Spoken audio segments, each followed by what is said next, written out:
Una de las teorías explica la existencia de un joven profeta errante originario de Judea de nombre Isa y recibió instrucción budista en la India.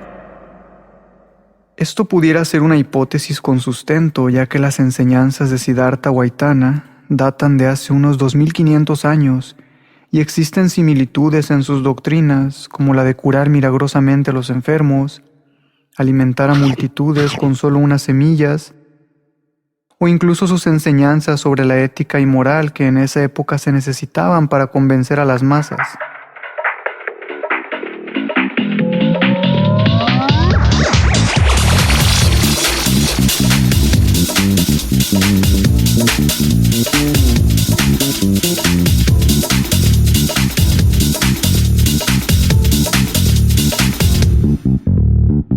Hola, estamos por comenzar un episodio más de Sabiduría Oculta, tu fuente de conocimiento místico, esotérico y espiritual, el podcast donde estudiamos todo lo que tiene que ver con temas de interés que por lo regular no se hablan mucho de ellos allá afuera.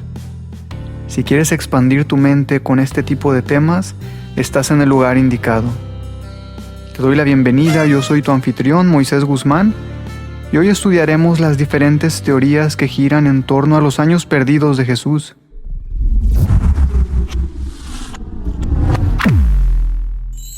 En el año 30 de nuestra era, un profeta de nombre Jesús fue crucificado en la antigua Judea dominada por el Imperio Romano.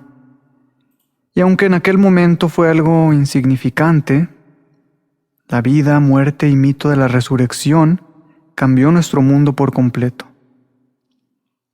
Cuando se lee sobre Jesús existe un periodo de su vida sin datos claros, y esto representa un vacío en su estudio filosófico. Incluso la Biblia no menciona datos precisos después de su nacimiento hasta los 30 años. Pero existen otros documentos encontrados donde se describe a Jesús como un niño precoz de 12 años que cuestiona a los rabinos sobre la Torá.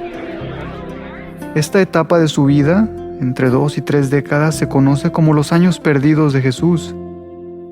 Hoy en día no se sabe en datos fidedignos a dónde fue Jesús o qué hizo en esta etapa de su vida. Una de las teorías explica la existencia de un joven profeta errante originario de Judea de nombre Isa y recibió instrucción budista en la India. Esto pudiera ser una hipótesis con sustento, ya que las enseñanzas de Siddhartha Gautama datan de hace unos 2500 años y existen similitudes en sus doctrinas, como la de curar milagrosamente a los enfermos, alimentar a multitudes con solo unas semillas, o incluso sus enseñanzas sobre la ética y moral que en esa época se necesitaban para convencer a las masas. La verdad, la no violencia, ayudar al prójimo, la sencillez de la vida. La India está a unos 5,000 kilómetros de Palestina, y en esa época había muchas rutas comerciales entre el Imperio Romano y Asia. Incluso no hubiera sido complicado adentrarse en los montes Himalaya, donde existían monasterios budistas de meditación al norte de la India, aunque realmente no podemos estar completamente seguros de esta creencia. Otra teoría se basa en la fundación de la primera iglesia cristiana de Gran Bretaña en el año 60 después de Cristo, esto en Glastonbury, Inglaterra, por un discípulo de Jesús de nombre José de Arimatea.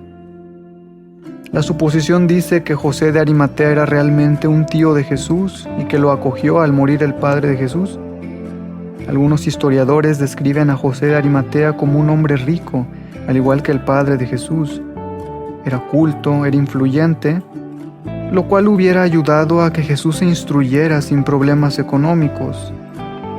Y la base de la riqueza del tío eran navíos mineros comerciales entre Inglaterra y Palestina. Esta actividad era muy común y fuerte en esa época y se le denominaba la Ruta del Estaño. La población que vivía en la zona en esa época eran los druidas y se supone que eran muy receptivos a las enseñanzas de Jesús, ya que su doctrina tenía muchas similitudes con el cristianismo. En esa época la religión dominante en Inglaterra era el druidismo y mencionaban la llegada de un Mesías redentor. También tenían firmes los conceptos de cuerpo y alma. Con el paso del tiempo los druidas se convirtieron al cristianismo y extendieron esta doctrina por toda Inglaterra. Pero así como las anteriores teorías, se duda de su veracidad, ya que cae en contradicciones como la negación de algún lugar llamado Arimatea, o como la leyenda de que José de Arimatea fue el último dueño del Santo Grial, el símbolo del catolicismo actual.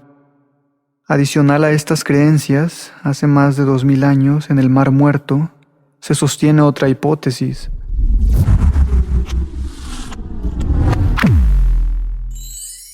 Juan Bautista empezó a predicar un mensaje de salvación, donde mediante el bautismo lavaba los pecados al borde del río Jordán.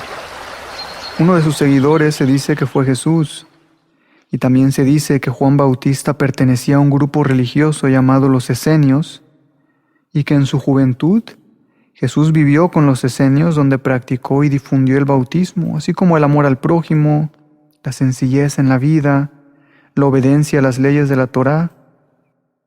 Se dice que seguramente Jesús era carpintero y que trabajaba con sus manos, que vivía una vida sencilla en un pueblo de campesinos, pero esto realmente es una especulación.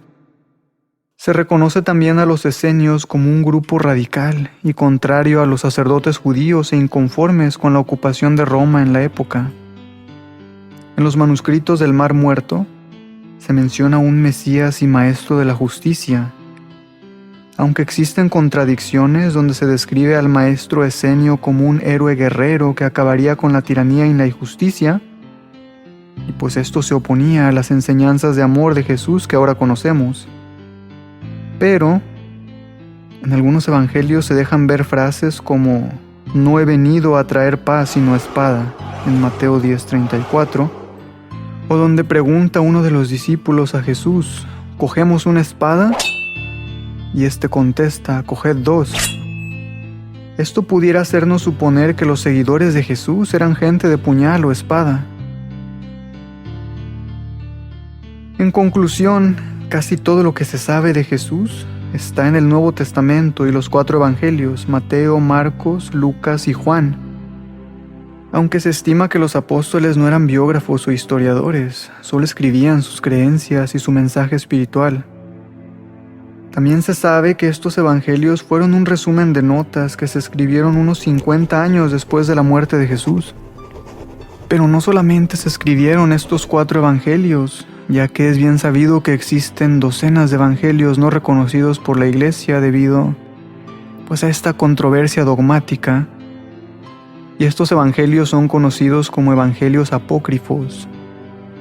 Por otra parte, la veracidad de los evangelios se pone en entredicho debido a que se busca adecuar las causas de la crucifixión de Jesús, ya que los romanos realmente no crucificaban a blasfemos, sino a la irreverencia política y revolucionaria. Para ser francos, no existen datos firmes sobre estas teorías, pero en esa época ya existían historiadores en Judea, y se han encontrado documentos que narran épocas aproximadas, y ninguno de los datos habla de Jesús. No podemos asegurar que Jesús fuese un radical nacionalista, pero sí que llamaba a la transformación a la vida del hombre hacia una nueva forma de ver y escuchar, de incluir a los pobres, a las mujeres y los marginados. Pero si Jesús estuvo implicado en una revolución, pudiera explicarse el porqué de su exclusión en la Biblia acerca de su juventud, ya que un carácter revolucionario no podría trascender en los evangelios ni atraer seguidores, sobre todo si en la época existía una necesidad del Imperio Romano en someter al pueblo israelí por el convencimiento y conciencia, ya que al someter por la fuerza en cuestión de tiempo termina, pero al robar la conciencia es mucho más duradero. Y qué mejor que crear un mito basado en un nativo del pueblo que se desea someter. ¿Acaso el Jesús que conocemos se formó en más de 500 años basado en las creencias y conveniencias de solo unos cuantos?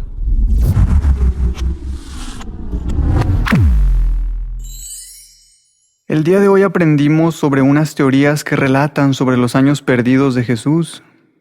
No se sabe nada a ciencia cierta, ya que solo son especulaciones, y los evangelios no mencionan nada al respecto, pero sí se pone en duda mucho de lo que dicen, ya que caen en contradicciones muy seguido.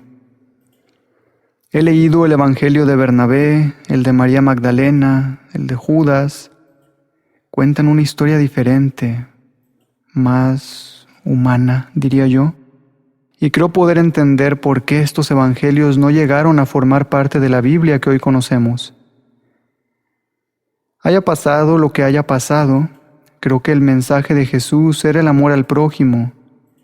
Las religiones dividen, incluso en nombre de Dios y la religión se han hecho guerras santas, entre comillas. Han matado a millones de personas. Opino que mientras busques ser mejor de lo que eras ayer, ya estás avanzando en tu caminar espiritual. Hemos llegado al final de este episodio. Gracias por tu tiempo. Quiero mandar un saludo a Gaby Ledesma, que me escucha en Zacatecas, a Josué, un abrazo hasta Guatemala, Josué, Ricardo Hernández en Monterrey, a Blanca, que me escucha desde Dallas, y a Nidia de Colombia. Un gusto siempre saludarlos y conocerlos. Te invito a seguirme en redes sociales, me encuentras como Sabiduría Oculta. Pasa a saludar o a pedirme algún tema que quieras que toque en un episodio futuro. Aún seguimos con la dinámica de entrevista a un masón. Te dejo la liga en la descripción del episodio para que hagas tus preguntas que pronto estaremos respondiendo en un episodio. Por último, suscríbete al canal para que no te pierdas los episodios. Sale uno cada sábado por la mañana. En Spotify nada más le das seguir y activas la campanita para las notificaciones. Te mando un fuerte abrazo, gracias por acompañarme y hasta la próxima semana.